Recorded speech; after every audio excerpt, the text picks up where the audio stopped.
یہ بہت بڑی نعمت ہے اللہ کی۔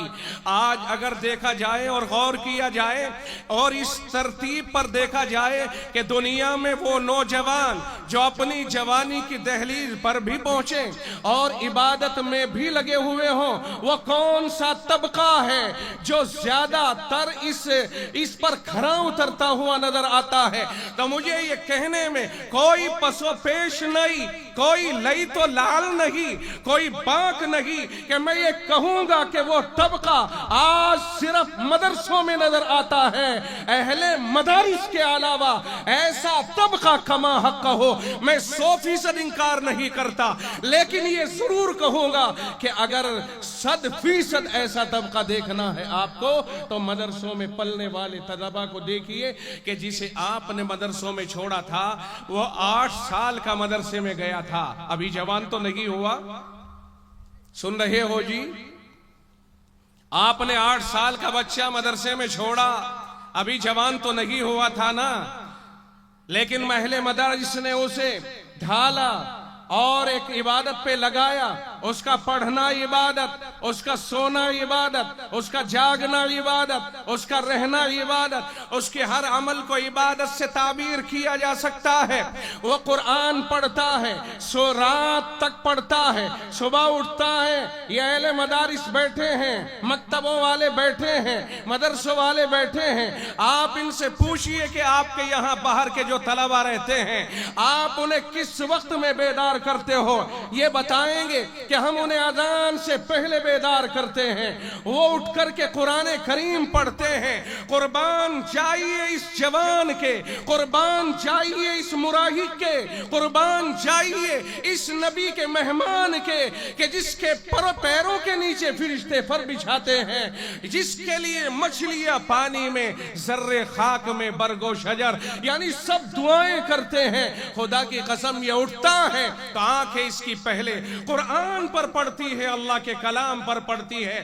یہی نہیں کہہ دیا اللہ نے، رب کہتا ہے اِنَّا نَحْنُ نَزَّلْنَا الذِّكْرَ وَإِنَّا لَهُ لَحَافِظُونَ، ہم نے ہی اس قرآن کو نازل کیا ہے اور ہم ہی اس کی حفاظت کرنے والے ہیں۔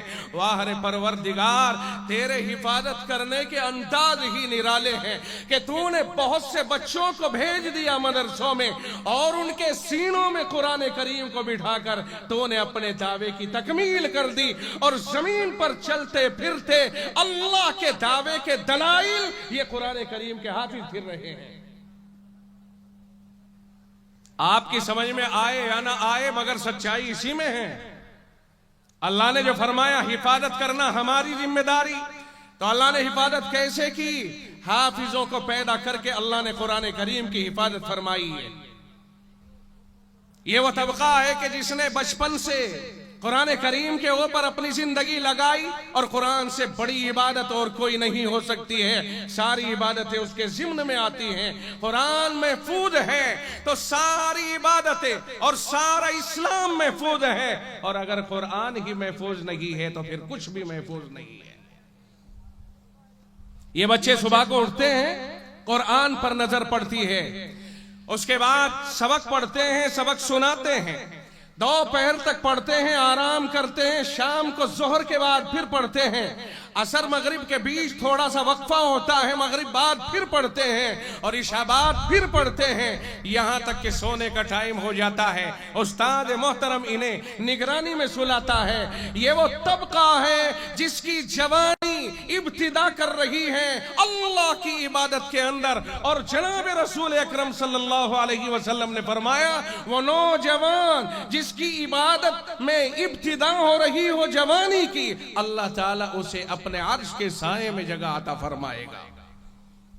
بہت سارے اور بھی لوگ ہیں، اور بھی بچے ہیں ایسے کہ جن کی طبیعت میں سلامتی ہوتی ہے، فطرت میں سلامتی ہوتی ہے، اور وہ ماشاءاللہ بچپن سے ہی عبادت کا ذوق رکھتے ہیں، ان کا ماحول اتنا اچھا ہوتا ہے، لڑکے لڑکیاں بچے بچیاں، لیکن زیادہ بڑا ماحول جو حاصل ہوتا ہے وہ مدرسوں کے طلبہ کو حاصل ہوتا ہے۔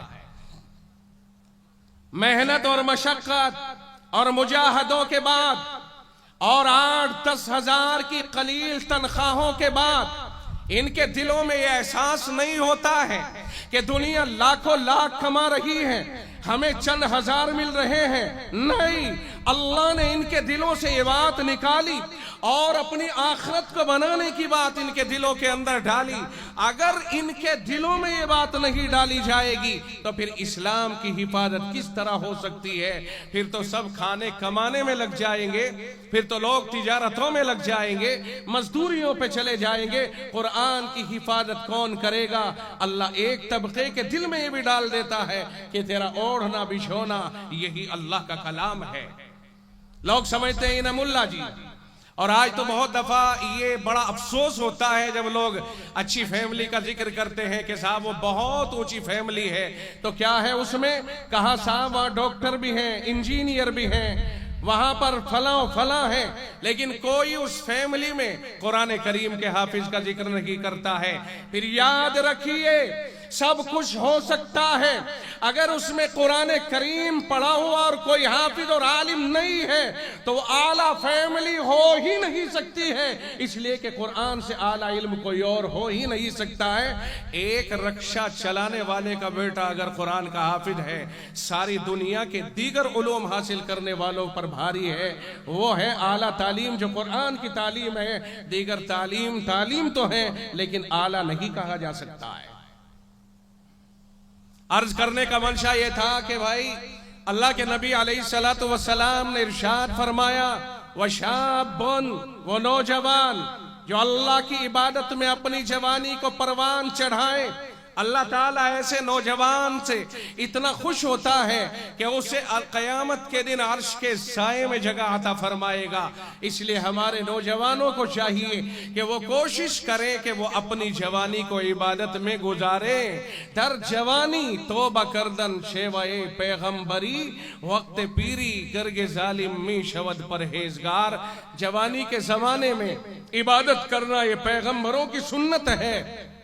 بڑھاپے میں تو ظالم بھیڑیا بھی متقی بن کے دکھا دیتا ہے. جب شکار کرنا بس کا نہیں رہتا تو لگتا ہے کہ اس سے زیادہ تقوی کا کوئی اور جانور ہے ہی نہیں. مگر جب وہ جوان تھا کیا کرتا تھا دنیا جانتی ہے.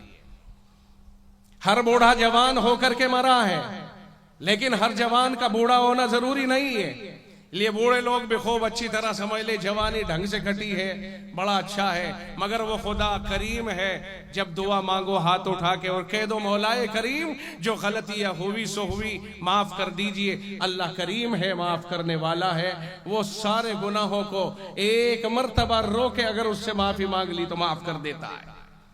وَشَابٌ نَشَأَ فِي عِبَادَةِ رَبِّ، وہ نوجوان جو اپنے رب کی عبادت میں پلا بڑھا، اللہ تعالیٰ اسے قیامت کے دن عرش کے سائے میں جگہ عطا فرمائے گا. تو میں مبارکباد دوں گا ان مدرسوں کے بچوں کو کہ جن کی جوانی کی شروعات ہی عبادت میں ہو رہی ہے. یقیناً یہ اس حدیث پاک کے جملے کے 100% مصداق ہیں. اور میں آپ سے بھی کہوں گا کہ اپنے بچوں کو مدارس سے جوڑنے کی کوشش کریں. اگر آپ نے اور ہم نے، اور آج ہمیں بہت دکھ ہوتا ہے اس بارے میں کہ بہت سارے وہ لوگ کہ جو مدارس سے جڑے ہوئے تھے لاک ڈاؤن کے بعد میں بہت پیچھے ہٹتے جا رہے ہیں. معلوم نہیں انہیں ترقی کس چیز میں نظر آ رہی ہے، اللہ بہتر جانے. جب تک دین ہمارے پاس میں ہے سب کچھ ہے، اور اگر ہمارے پاس دین نہیں ہے تو یہ دنیا ہمیں اللہ کی پکڑ سے نہیں بچا سکتی ہے. مدرسوں میں طلبہ گھٹ رہے ہیں، کم ہو رہے ہیں. اگر ہمارا رجحان پیچھے ہٹ گیا اور اسی طرح ہم نے اپنے بچوں کو مدرسوں سے نہ جوڑ پیدا کرایا تو آگے چل کر کے ہماری نسلوں سے ایمان گھٹے گا، اسلام گھٹے گا اور بہت کمزوری آئے گی. قرآن پڑھانے والے گھٹیں گے، جس کا نتیجہ یہ نکلے گا کہ دنیا قیامت کی طرف دھکلتی چلی جائے گی اور بہت جلد دنیا کے اوپر قیامت برپا ہو جائے گی. اگر قیامت کو روک رکھا ہے تو اللہ کا نام لیواؤں نے روک رکھا ہے. یعنی جب تک رکی رہے گی قیامت، جب تک اللہ کا نام لیوا زمین کے اوپر موجود رہیں گے، اور اللہ کا نام لینے والے جب تک رہیں گے، جب تک اللہ کا نام سکھانے والے علماء موجود رہیں گے. معلوم ہوا کہ زمین جب تک باقی رہے گی، جب تک علماء روئے زمین پر موجود رہیں گے. اس لیے ہمیں قرآن کریم کی تعلیم سے پیچھے نہیں رہنا ہے، آگے بڑھا، سب کچھ حاصل کریں مگر قرآن کریم کی تعلیم سے پیچھے نہیں رہنا ہے، آگے بڑھنا ہے، قرآن کو حاصل کرنا ہے۔ وہ حدیث پاک میں جو جملہ آیا اس پر بھی ذرا سنیے، وَعَنْ شَبَابِهِ فِيمَا أَبْلَى، آقا نے فرمایا جوانوں سے جوانی کے بارے میں پوچھا جائے گا کہ انہیں جوانیوں کو کن چیزوں میں آزمایا ہے۔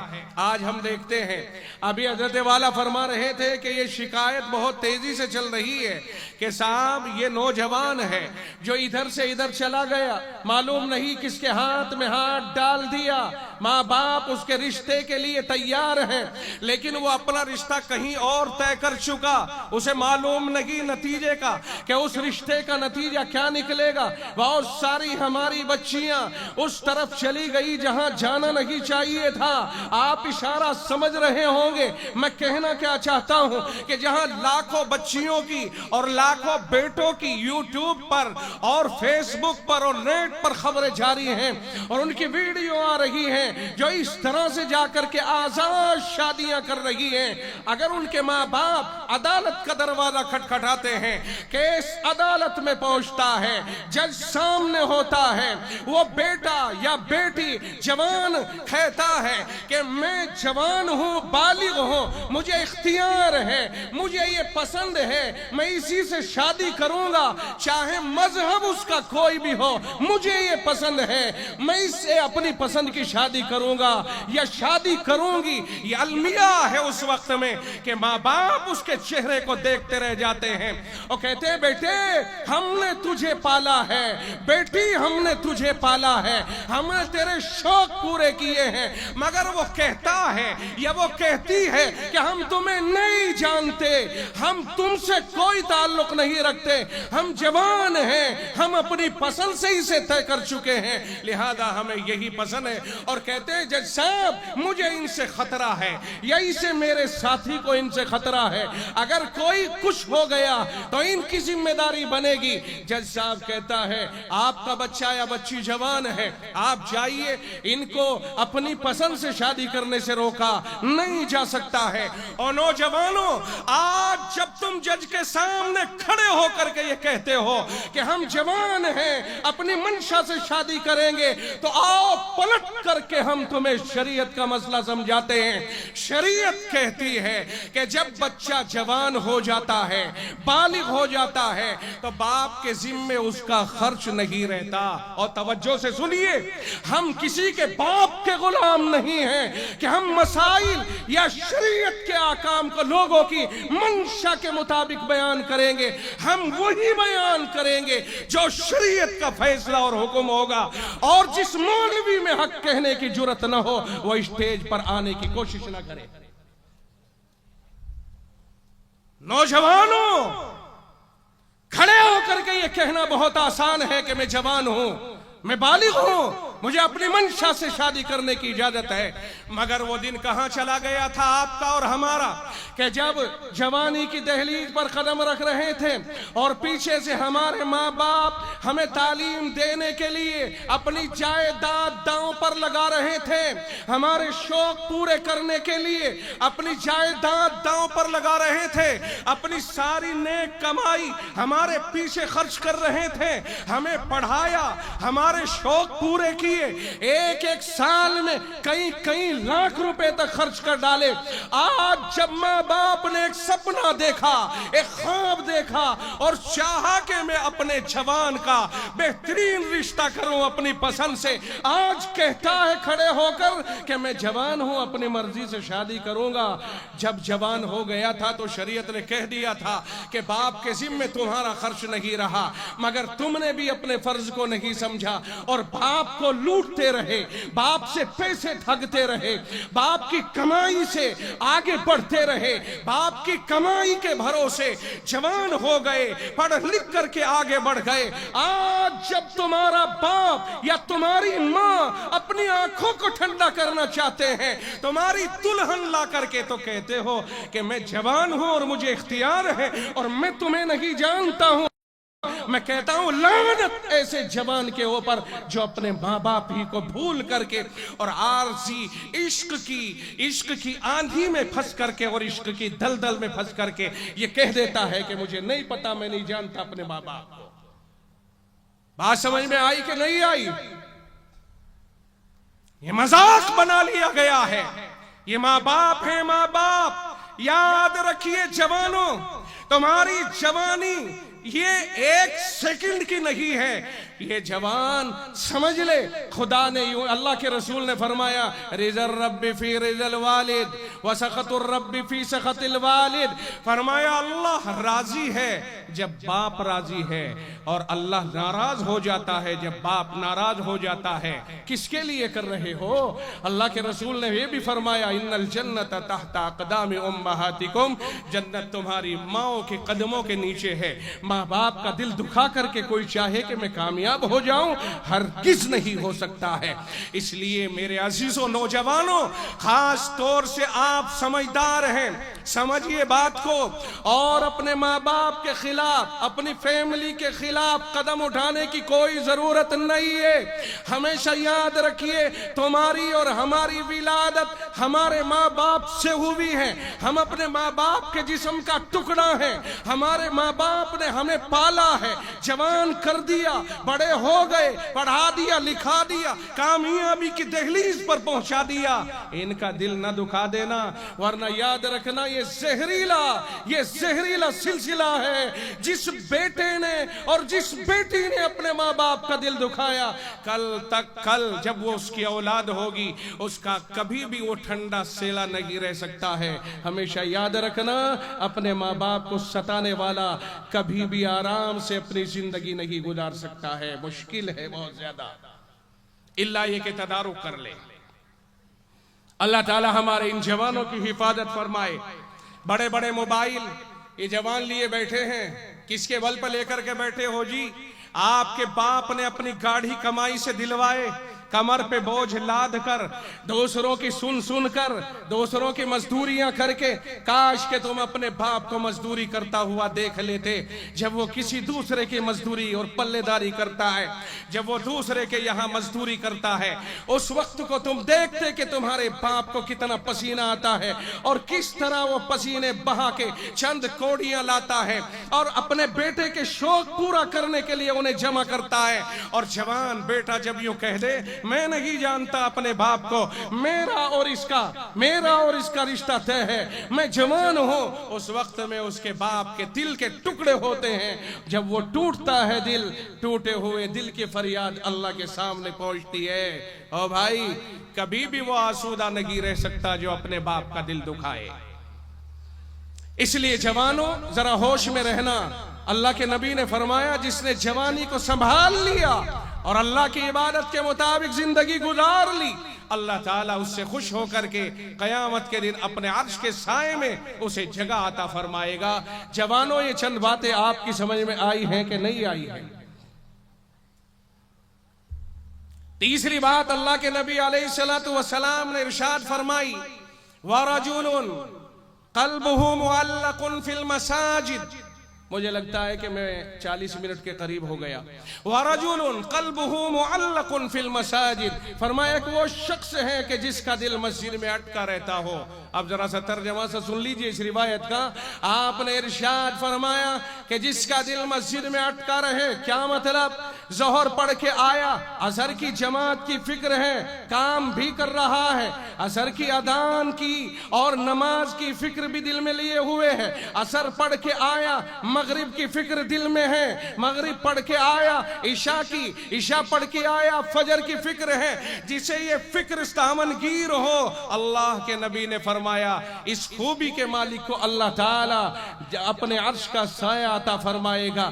چوتھا وہ آدمی وَرَجُلٌ طَلَبَتْهُ ذَاتُ مَنْصِبٍ وَجَمَالٍ فَقَالَ إِنِّي أَخَافُ اللَّهِ، فرمایا ایک وہ آدمی ہے کہ جسے ایک ایسی عورت اپنی طرف بلائے کہ جو حسن و جمال کی بھی مالکہ ہو اور کوئی نہ کوئی عہدہ بھی دنیا کے اعتبار سے اس کے پاس ہو۔ دیکھو ایک تو وہ لڑکی ہے جو صرف حسینہ ہو، اور ایک وہ لڑکی ہے جو حسن کے ساتھ ساتھ جاب بھی کر رہی ہو، کسی منصب پہ بھی ہو, کسی درجے کے اوپر بھی ہو, اور ایسی لڑکی کسی کو دعوت دے کہ آؤ میں تمہیں چاہتی ہوں, تم میرے ساتھ میں جڑ جاؤ, اور اس وقت میں وہ نوجوان کہہ دے نا انی اخاف اللہ, میں اللہ سے ڈرتا ہوں, ایسے شخص کو اللہ تعالی گناہ سے بچنے کی وجہ سے اپنے عرش کے سائے میں جگہ عطا فرمائے گا. ایک نوجوان کتابوں میں لکھا ہے کہ اس کے اندر سے ایسی خوشبو آیا کرتی تھی کہ جو کسی نے کبھی نہ سونگی ہو. لوگ پوچھتے تھے اتنی مہنگی خوشبو کہاں سے لے کے آتے ہو, بتانا نہیں چاہتے تھے, مگر اصرار پر اس نے راز کھولا. کہنے لگ گیا میں اپنے باپ کے ساتھ دکان پہ رہتا تھا, ایک بوڑھی عورت آئی, مجھے وہاں سے سامان لیا اور مجھے لے کر کے اپنے ساتھ میرے باپ سے اجازت لے کے چلی گئی. کہنے لگ گئی کہ صاحب پیسے ادھر سے لے کے آ جائے گا. دیکھا کہ اندر ایک خوبصورت بہترین قسم کی نوجوان لڑکی بیٹھی ہوئی ہے. اس نے اپنی طرف مجھے بلایا, میرے ذہن میں اللہ نے یہ ڈال دیا کہ مجھے یہ گناہ نہیں کرنا ہے. میں نے اس سے کہا کہ مجھے ذرا استنجے کی حاجت ہے. اس نے کہا انہیں استنجے میں لے کر کے چلے جاؤ, لیٹرنگ لے کے جاؤ. میں وہاں گیا اور اپنے جسم کے اوپر گندگی کو میں نے لپیٹ لیا. جب میں باہر نکل کے آیا گندا ہو کر کے, تو اس عورت نے کہا کس پاگل کو لے کر کے یہاں آ گئی. مجھے کھدیڑ دیا, میں باہر آیا اور پھر میں نے اپنے کپڑوں کو دھلا. رات کے وقت میں مجھے خواب آتا ہے, جبریل امین آئے, اللہ نے بھیجا اور فرمایا کہ رب کو تمہاری یہ ادا اتنی پسند آئی او نوجوان, رب نے تمہیں اس بدبو کے عوض میں جنت کی خوشبو پیش کی ہے, اور وہ جنت کی خوشبو میرے جسم سے میرے کپڑوں سے لگا دی. آج تک اس خوشبو سے فائدہ اٹھا رہا ہوں. جو اللہ کے لیے گناہ سے بچتا ہے اللہ تعالیٰ اس کی مدد فرماتا ہے. تو میرے نوجوان ساتھیوں, وہ آدمی جسے کوئی گناہ کے لیے بلائے اور وہ یہ کہہ دے کہ نا مجھے تو اللہ سے ڈر لگتا ہے. بہت سے واقعات ہیں اس طرح کے, لیکن میں صرف آپ کو اس واقعے پر اکتفا کر کے آگے بڑھتا ہوں. پانچویں قسم, اللہ کے نبی صلی اللہ علیہ وسلم نے فرمایا وَرَجُلَانِ تَحَابَّا فِي اللَّهِ اجْتَمَعَا عَلَيْهِ وَتَفَرَّقَا عَلَيْهِ. فرمایا ایسے دو آدمی جو صرف اللہ کے لیے محبت کریں, اگر تعلق کریں تو اللہ کے لیے اور جدا ہو تو اللہ کی وجہ سے, ایسے آدمیوں سے خوش ہو کر کے اللہ تعالی جنت قیامت کے دن اپنے عرش کا سایہ عنایت فرماتا ہے. او بھائی, دوستیاں تو بہت ہوتی ہیں اور دوستیوں کی وجوہات تو بہت ہوتی ہیں, مگر اگر کسی نے دوستی اس بنیاد پر کی ہے کہ یہ اللہ والا ہے, میں اس سے دوستی کروں گا, اور پھر نفرت کی تو اس بنیاد پر کہ وہ گناہ کرتا ہے اگر کوئی, اور وہ منع کرتا ہے کہ گناہ مت کر ورنہ میرا تیرا کوئی تعلق نہیں مانتا, تو کہہ دے کہ جو اللہ کے حکموں پہ عمل نہیں کرتا میرا اور اس کا کیا لینا دینا. اس صفت کو رکھنے والے سے اللہ اتنا خوش ہوتا ہے کہ قیامت کے دن اپنے عرش کا سایہ عطا فرمائے گا. چھٹی قسم, اللہ کے نبی نے فرمایا کہ وہ آدمی تصدق اخفاء حتی لا تعلم شمالہ ما انفق یمینہ. فرمایا کہ وہ آدمی جو اللہ کی راہ میں اس طرح اپنا مال خرچ کرے کہ یوں نکال کر کے دے رہا ہے, گنتا نہیں, یہ پتا نہیں کہ داہنے ہاتھ نے جو دیا بائیں کو نہیں پتا کیا دیا, یعنی گنا ہی نہیں ہے. ایسے شخص کو اللہ تعالی قیامت کے دن اپنے عرش کا سایہ عنایت فرمائے گا. میرے بھائی, قرآن کریم میں ایک جگہ یوں آیا ہے الذین ينفقون اموالہم, اب میں 4 منٹ اور لوں گا, الذین ينفقون اموالہم باللیل والنہار. فرمایا جو لوگ اپنے مال خرچ کرتے ہیں راتوں میں دنوں میں, سرًا وعلانیةً, کھل کر اور چھپ کر بھی اور کھل کر بھی, مطلب یہ ہوا 4 طرح سے, دن میں, رات میں, کھول کر, چھپا کر. فرمایا اگر یہ اخلاص کے ساتھ کرتے ہیں تو اللہ تعالیٰ انہیں ایسا اجر عطا فرمائے گا. فَلَهُمْ أَجْرُهُمْ عِنْدَ رَبِّهِمْ, اللہ کے یہاں اجر ہوگا ان کے لیے جنت کی شکل میں, اللہ کی رضا کی شکل میں. وَلَا خَوْفٌ عَلَيْهِمْ وَلَا هُمْ يَحْزَنُونَ, اور نہ ان کے اوپر کوئی خوف ہوگا اور نہ وہ غم زدہ ہوں گے. گے یہ اخلاص کے اوپر ہے. اور یہ جو حدیث پاک میں ہے نا کہ داہنے ہاتھ نے کیا دیا بائیں کو پتہ نہیں, اس میں اخلاص ہی کو بیان کرنا مقصود ہے کہ اگر کوئی بندہ اتنا دیتا ہے اور اس طرح دیتا ہے اللہ کی راہ میں, چاہے مدرسے ہو یا غریب غربا ہو, بیوہ ہو, یتیم و مسکین ہو, اس طرح کے لوگوں پر جو خرچ کرتا ہے اللہ تعالیٰ اسے عرش کے سائے میں جگہ عطا فرمائے گا. اور ساتویں قسم وہ آدمی وَرَجُلٌ ذَكَرَ اللَّهَ خَالِيًا فَفَاضَتْ عَيْنَاهُ, آپ نے فرمایا تنہائی میں بیٹھا ہے, اللہ کی طاقت اور قدرت کو یاد کر کے آنکھیں بھر آئی, آنکھوں سے آنسو بہ پڑے, مولا کریم کی طاقت یاد آئی کہ مولا کائنات پر مالک ہے, للہ ملک السماوات والارض, فرمایا کائنات اللہ ہی کے قبضے میں ہے, کائنات کا مختار صرف اللہ ہے, اللہ ہی ساری کائنات پہ متصرف ہے. وہ جہنم و جنت کا مالک ہے, مالک یوم الدین, وہ روز جزا کا مالک ہے, وہ اچھے برے کا بدلہ دینے کا مالک ہے. ہر فیصلہ خدا کے یہاں ہوگا, کوئی ظالم بچ نہیں سکے گا, کوئی مظلوم نہیں رہ سکے گا, اللہ اسے انصاف دلائے گا, ہر ایک کو اس کا کیے کا بدلہ بھگتنا پڑے گا. آقا نے فرمایا تنہائی میں خدا کو یاد کر کے آنکھوں میں آنسو آ جائے, ڈر جائے خدا سے, ایسے شخص کو بھی اللہ تعالی اپنے عرش کا سایہ عنایت فرمائے گا. مجھے امید ہے کہ میں نے اختصار کے ساتھ یہ 7 افراد بیان کیے, 7 قسم کے لوگوں کا آپ کے سامنے ذکر کیا. امید ہے کہ آپ اپنی اپنی یاد کے مطابق اس پر عمل بھی کرو گے, اور میں بھی, مجھے بھی اللہ سے دعا کرنی, مجھے بھی اللہ عمل کی توفیق عطا فرمائے, اور آپ ان باتوں کو دوسروں تک پہنچائے گی بھی. وآخر دعوانا ان الحمد للہ رب العالمین.